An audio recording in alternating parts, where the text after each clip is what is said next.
നമസ്കാരം.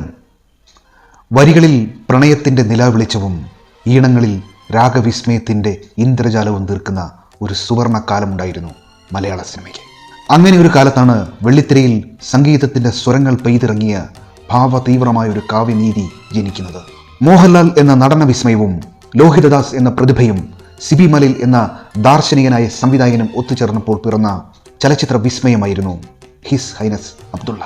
കിരീടത്തിന്റെ തകർപ്പൻ വിജയത്തിന് ശേഷം ദശരഥം എന്ന ചിത്രത്തിന്റെ ചിത്രീകരണം പുരോഗമിക്കുന്ന സമയം സിബി മലയിലും മോഹൻലാലും ഒരുമിച്ച് നെല്ലിയാമ്പതിക്ക് പോകുന്ന വഴിക്കാണ് ഒരു നിർമ്മാണ കമ്പനി തുടങ്ങാൻ ആഗ്രഹിക്കുന്നുണ്ടെന്നും ലോഹിതദാസും സിബി മലയിലും ചേർന്ന് ആദ്യ ചിത്രം ചെയ്തു തരണമെന്നും മോഹൻലാൽ പറയുന്നത്.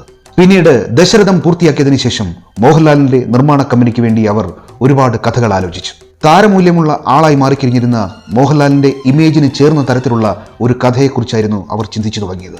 ഒരുപാട് കഥകൾ ആലോചിച്ചെങ്കിലും ഒന്നിലും അവർ ഇരുവരും തൃപ്തരായിരുന്നില്ല. ഷൂട്ടിംഗ് ജനുവരിയിൽ തുടങ്ങി മാർച്ച് അവസാനത്തെ വെള്ളിയാഴ്ച റിലീസ് ചെയ്യത്തക്ക വിധത്തിൽ മോഹൻലാൽ തിയേറ്ററുകൾ ബുക്ക് ചെയ്തു കഴിഞ്ഞിരുന്നു. അപ്പോൾ ഇതറിഞ്ഞപ്പോൾ തന്നെ സിബി മലയും ലോഹിതദാസും എന്ത് ചെയ്യണമെന്നറിയാതെ വിഷമിച്ചു.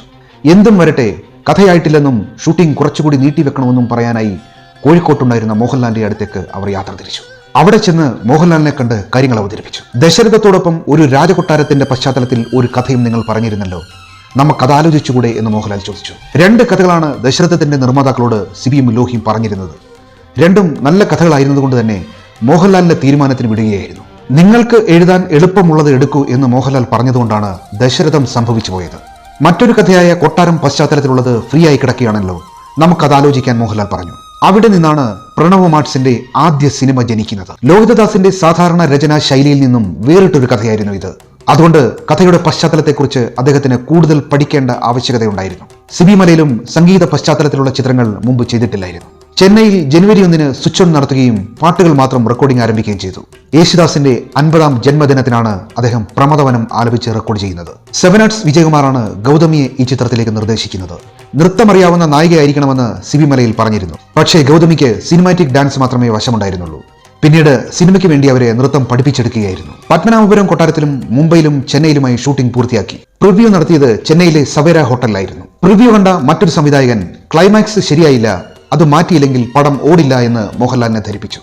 ആദ്യ നിർമ്മാണമായിരുന്നതുകൊണ്ട് തന്നെ മോഹൻലാലിനും ടെൻഷനായി. കാര്യങ്ങൾ സിബി മലയിലിനോട് പറഞ്ഞു. ഇത് കേട്ട സിബി മലയിൽ രാത്രി തന്നെ AVM സ്റ്റുഡിയോയിലെത്തി എഡിറ്ററെ വിളിച്ചു വരുത്തി. എഡിറ്ററായ ഭൂമിനാഥൻ സിബി മലയിലിനെ സമാധാനിപ്പിച്ച് ഇത് വെറുതെ പറയുന്നതാണെന്നും മറ്റുള്ളവരുടെ ഉയർച്ച കാണാൻ ആഗ്രഹിക്കാത്തവരുടെ വാക്ക് കേൾക്കണ്ടെന്നും പറഞ്ഞു. പാട്ടുകൾക്ക് പ്രാധാന്യമുള്ള ചിത്രമായിരുന്നുകൊണ്ട് ഒരു പാട്ട് MG ശ്രീകുമാറിനെ കൊണ്ട് പാടിക്കാൻ മോഹൻലാൽ ആവശ്യപ്പെട്ടിരുന്നു. കൂടുതലും നായകൻ പാടുന്നതായതുകൊണ്ട് രവീന്ദ്രൻ മാഷ് യേശുദാസിനെയായിരുന്നു ഉദ്ദേശിച്ചിരുന്നത്. നായകൻ പാടാത്ത ഒരു പാട്ട് MG ശ്രീകുമാറിന് കൊടുക്കാമെന്ന് അദ്ദേഹം പറഞ്ഞു.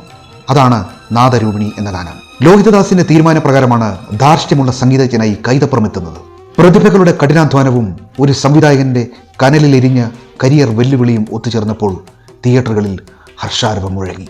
മലയാള സിനിമയുടെ സിംഹാസനത്തിൽ ഇന്നും കിരീടം വെക്കാത്ത രാജാവായി വാഴുന്ന മഹാത്ഭുതമാണ് പ്രണവ് മാർട്സിന്റെ 156 മിനിറ്റുകളുള്ള സൂപ്പർ ഹിറ്റ് ചലച്ചിത്രം ഹിസ് ഹൈനസ് അബ്ദുള്ള.